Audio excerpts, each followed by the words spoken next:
Salut bien-aimés en Christ et bienvenue dans votre émission La Voix de Christ. Donc le thème ça sera prier sans cesse. On va essayer de comprendre ce que le bien-aimé Paul dans 1 Thessaloniciens 5,17 voulait dire. Quand il s'adressait aux frères de Thessalonique en leur disant prier sans cesse. Qu'est-ce qu'il voulait dire par là? Amen. Et du coup il y a des bien-aimés qui se sont posé cette question, qui m'ont demandé est-ce qu'il peut avoir l'éclairage par rapport à ça. Donc, du coup, par la grâce du Seigneur, avec l'aide du Saint-Esprit, on va apporter un peu d'éclairage, amen, pour nous aider à comprendre. Donc, c'est le bien-aimé Paul qui dit cela. Donc, je vais prendre rapidement le passage concerné, 1 Thessaloniciens 5 à partir du verset 15, pour qu'on se comprenne bien. Amen. Que je vais lire rapidement, regardez. Seigneur, merci pour ta parole. Qu'est-ce que le bien-aimé Paul dit ici? Regardez. Qu'est-ce qu'il dit?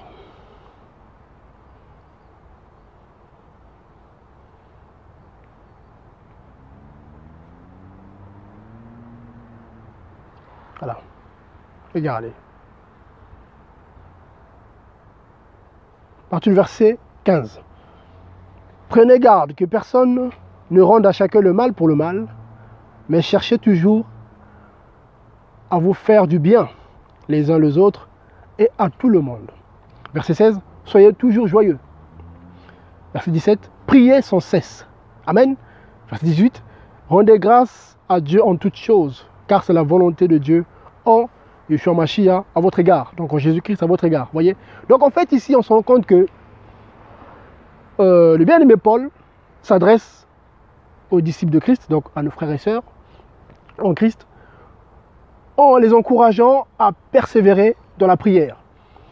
Donc là, je voulais juste vous aider à comprendre que il y a les deux notions. Donc il y a, je parlais de dimension pour qu'on se comprenne bien. Il y a la dimension spirituelle, donc c'est l'homme intérieur, donc celui qui est toujours de la présence du Seigneur, donc c'est notre esprit qui est toujours en contact avec le Christ. Donc notre esprit est en adoration, notre esprit est en prière. Donc notre esprit ne cesse pas de prier, ne cesse pas de louer, ne cesse pas d'adorer, parce que notre esprit est spirituel. Parce que notre esprit n'a pas besoin de dormir. Notre esprit n'a pas besoin de se reposer. Parce que notre esprit, n'est pas lié au physique, bien aimé. Donc ça, c'est la première partie. Donc là, prier sans cesse, en esprit, on ne s'arrête pas. Parce qu'on est dans la présence du Seigneur. Amen. Et il y a la deuxième partie dans la dimension humaine. Donc là, c'est l'homme extérieur. Or, cet homme extérieur, donc c'est vous et moi, donc c'est moi que vous voyez. On est obligé, on doit s'efforcer à persévérer dans la prière. En fait, en gros, bien-aimé Paul encourage notre homme extérieur à ne pas relâcher la prière. D'ailleurs, je vais prendre un exemple de la parabole de Luc 18, où lui-même, notre modèle, notre exemple parfait, Jésus-Christ, illustre un peu ce que je dis. Donc, prenez vos Bibles dans Luc 18. Qu'est-ce qu'il dit? Regardez. À partir du premier verset, regardez ce que le Seigneur dit ici, dans cette parabole. Regardez. Luc 18, à partir du premier verset.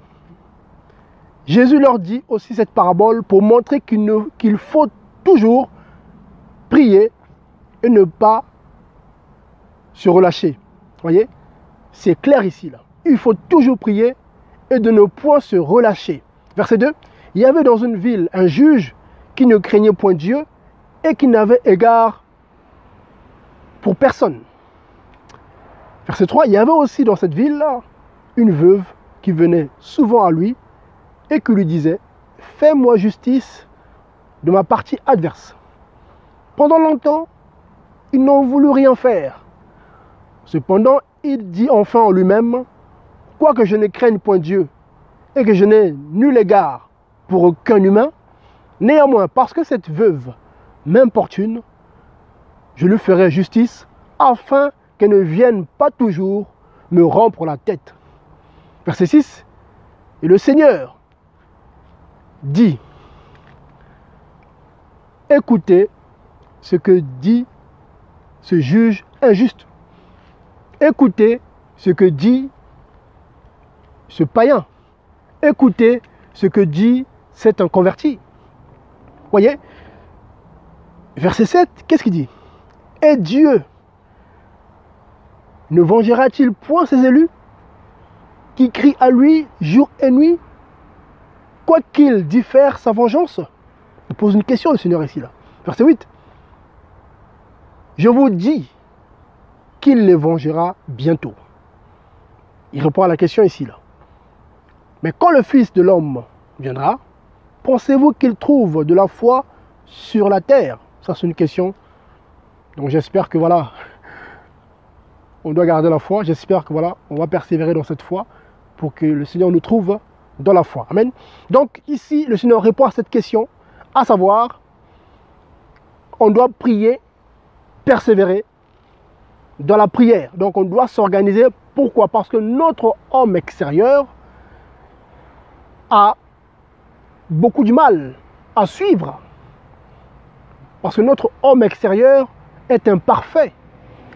Parce que notre homme extérieur est aussi malheureusement influencé par les choses physiques. Vous voyez? Il y a aussi bien sûr la fatigue. Parce que nous travaillons, voilà, on a des activités, c'est pas évident. Donc, on doit persévérer. Bien aimé. Et d'ailleurs, nous-mêmes, le Seigneur, voilà, notre modèle, voilà, se retirait pour aller prier à la montagne. Parfois, il se retirait, même les apôtres le cherchaient. Ils cherchaient le maître. T'étais où? Il dit, ouais, pourquoi vous me cherchez? Parce qu'il se retirait pour intercéder, pour prier. Bien aimé. Et même le bien-aimé Pierre, quand vous lisez Acte 10 là-bas, on apprend que Pierre s'était retiré, voilà, donc vers midi là-bas, pour prier.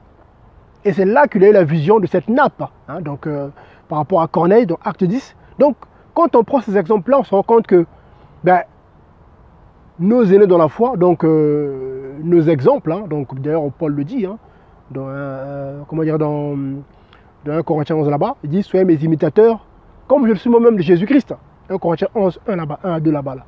Donc en gros, que ce soit lui-même le maître, et aussi bien sûr, ceux qui ont posé voilà, les fondements, ben en fait, ils s'organisaient. Donc c'est pas interdit donc, à tout disciple de s'organiser. Voilà, donc chacun selon sa vie, ben, comment dire, de s'organiser pour prendre du temps pour la prière. Il y en a voilà, qui prient, donc ils prient le matin. Donc il y en a qui ont même mis en place un calendrier. Voilà, ou plutôt je dirais des créneaux horaires. Voilà, c'est pas mauvais. Voilà, que voilà, le matin je prie de telle heure à telle heure. Le midi je prie, à telle heure je prie, à telle heure je prie. Voilà, c'est pas charnel, c'est pas un système. Non, forcément. C'est pas ça. Non, c'est pas ça forcément. C'est parce que la chair est faible. Donc il faut traiter durement son corps, Paul le dit. Donc ça fait partie aussi de ce traitement dur qu'on doit imposer à notre corps, parce que notre corps ne veut pas, n'aime pas prier. Voilà, notre cœur n'aime pas prier. Notre corps, ce qu'il veut, c'est dormir. Ce qu'il veut, c'est se réjouir. Ce qu'il veut, c'est rien faire. Bien aimé, voyez. Or, nous, ce n'est pas bon, nous qui sommes disciples de Christ, de ne rien faire. Voyez, on doit persévérer, on doit se lever, s'organiser pour prier sans cesse. Ça veut dire quoi? On doit s'organiser dans notre vie de tous les jours à déterminer des temps où on se retire pour la prière. Amen. Donc je fais bien la différence entre l'homme intérieur et l'homme extérieur. Amen. Parce que l'homme intérieur, celui qui est converti bien sûr, celui qui est du Seigneur, celui qui est du Créateur, cet homme intérieur est de la présence du Seigneur. Cet homme intérieur prie sans cesse. C'est-à-dire que dans cette prière sans cesse, ça veut dire que cet homme intérieur ne quitte jamais la présence du Seigneur. Cet homme intérieur, dans notre esprit humain, est tout le temps dans sa présence. Parce qu'il n'a pas besoin de se reposer, il n'a pas besoin de manger, ni de boire, ni d'aller travailler. Non, parce que c'est un esprit. voyez, c'est très important. Or, l'homme extérieur est malheureusement sujet à, voilà, au temps. Donc, il y a un temps pour tout. Voilà, il y a un temps pour manger, il y a un temps pour prier, il y a un temps pour, voilà, pour aller travailler, il y a un temps pour s'occuper de ses enfants, il y a un temps pour, voilà. Donc, et c'est là qu'il faut s'organiser. Donc, quand le bien-aimé Paul dit, voilà, prier sans cesse, et d'après le contexte aussi, on se rend compte, voilà, il s'adressait, voilà, à l'homme extérieur. Il s'adressait, voilà, déjà à nos bien-aimés en ce temps-là, et aussi à nous. Voilà, il y a attention, prier sans cesse. Donc, organise-toi, mon frère, ma soeur, à être dans cette continuité. Amen. De toujours prier, à t'organiser, toujours prier.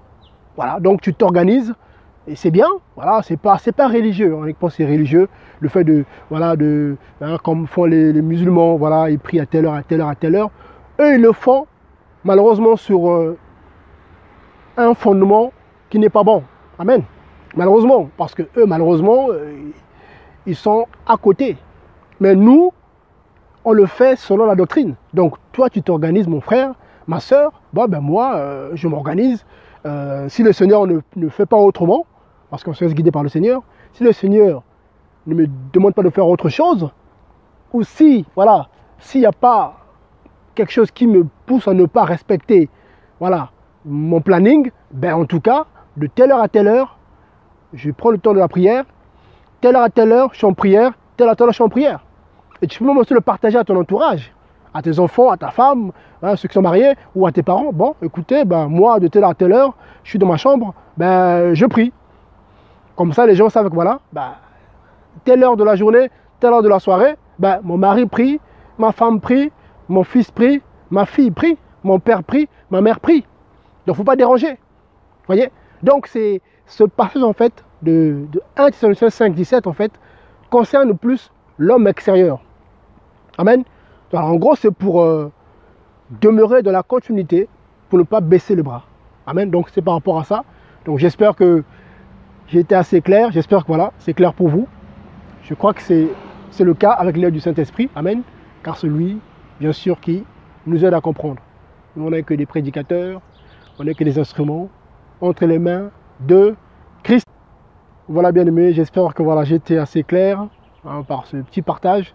Donc, je nous encourage tous à persévérer dans la prière parce que notre homme extérieur n'aime pas prier. Voilà, notre homme extérieur aime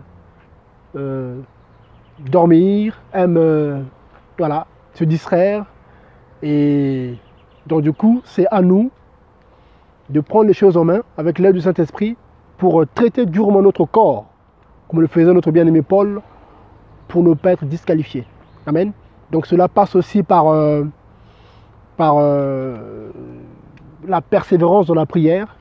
Donc on doit s'organiser. Déjà personnellement, dans ta vie de tous les jours, organise-toi, prends du temps, définis un temps par rapport à ça. Et aussi, voilà, pour ceux qui se réunissent parfois, parfois comme nous, parfois si cela permet, on se réunit, pareil, on doit définir du temps de prière avec l'aide du Saint-Esprit. Amen. Donc si le Saint-Esprit voilà, veut que ça se passe de telle à telle heure, on le fait. S'il modifie, on se laisse guider par le Saint-Esprit. Amen. On n'est pas dans quelque chose de mécanique. Amen. Mais il faut quand même une base parce qu'il faut qu'il y ait de l'ordre. Amen. Voilà. Car il faut qu'il y ait de l'ordre parce que notre Créateur, Adonai, notre Maître, aime l'ordre. Amen. Donc dans ta vie de tous les jours, s'il te plaît, organise-toi pour que tu puisses respecter cette parole, à savoir de prier sans cesse. Amen. Donc voilà, bien-aimés, soyez encouragés, fortifiés. C'était votre bien-aimé Franck de Christ sur CV TV. À la prochaine place du Seigneur. Merci. Au revoir. Soyez bénis.